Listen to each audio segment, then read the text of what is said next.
Aminatou, my least favorite of the 2018 Planeswalker Commander decks. I was sorry to hear she got desparked, though I am very happy to see her back in a horrifying set that finally fits her character. I was also very happy to see her back with some cool new powers. Miracle always felt more fun to play than the power it actually brought to the table, but now you can just make your own miracles out of your favorite enchantments. Got some of the best enchantment supports, and it's a pretty solid precon, but we can make it better. I've got 10 budget cards for you to consider, all under $5, and then 10 more that are a little bit more expensive, so you can make up your own mind about how you want to control the top of your deck and get that enchanting win. My final deck list, both of my upgrade packages, and everything I've cut are down below in that description box for you to check out right next to the subscribe button. My upgrades are focused on two main areas: the ability to control the top of your deck, because just like luck, miracles favor the prepared, and then better enchantments for when we've got Aminatou on the field and we're wanting to actually win a game of Commander. Not to say the ones that are in here are bad, it's just that I don't see myself cast in, cast out all that often. This is a fairly slow deck. It is Esper control after all, so I'm kicking things off with 2 board wipes. Devastation Tide is a budget miracle Cyclonic Rift, mostly here for the miracle theme. But then Cacophony Unleashed is a mostly one-sided board wipe. Sure, we might lose a few non-enchantment creatures, but who needs those suckers? My final deck has 11 of them, so this is a pretty solid chance of a one-sided wipe.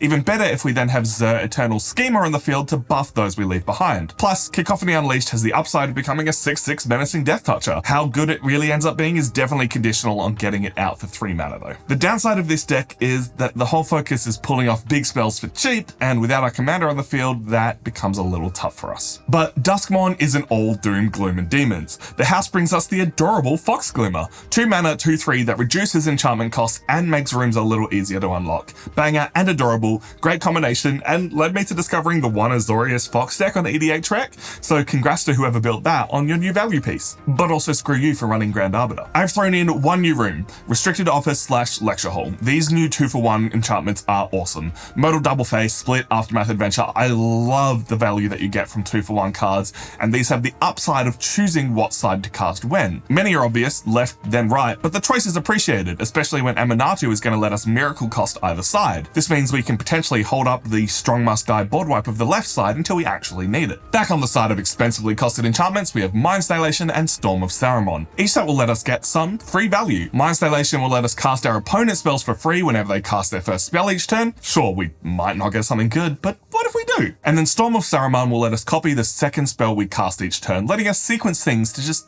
get some major value. Storm of Saruman for 2 blue into Fear of Sleep Paralysis sounds pretty good for me and my sleep paralysis demon. Or 2 Starfield of Nyx. Sure, we may cast all our enchantments for Miracle, but their mana value doesn't care. 2 free enchantments a turn will very quickly become a board full of 5+ mana value creatures beating faces, especially with some of the enchantment creature support we have in here.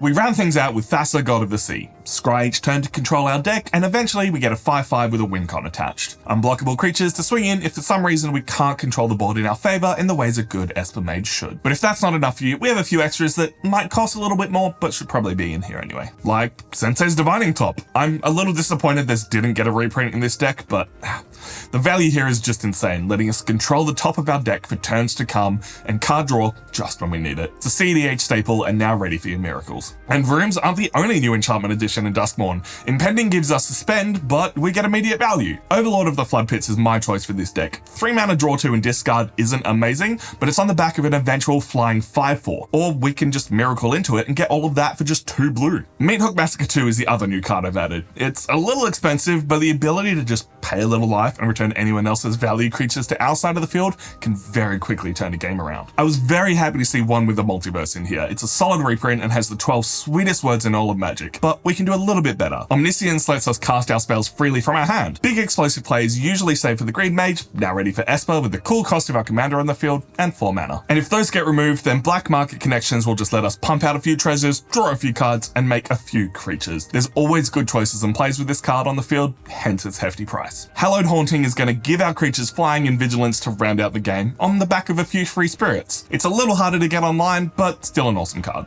And we do have to remind remind people we're playing Esper Control. Smothering Tithe will either slow the game down if people pay the 2, which you should always pay the 2, but no one ever does. We can also throw in an Overwhelming Splendor to just single target remove our biggest threat at the table and eke out that victory. And if we're going to be the villain at the table, we might need a little bit of protection on top of counterspells. Greaves for our commander, I'm kind of surprised it wasn't in here already. And finally, Greater Auramancy to give all of our Enchantment Shroud and protect us from just about everything. So that's my upgrades for Miracle Worker. We've had quite a few enchantment precons in the last few years, so it is nice to see something a little bit different, even if Esper will always be my most hated color combination. It's still fun to get to the table, so if you want to see it in a future Commander gameplay stream, let us know in the comments down below. We've got a list for all the Duskborn decks down there, as well as my upgrades and my final deck list for this one. My name is Tom from Nerds of the West. Thank you so much for watching, and I'll catch you next time.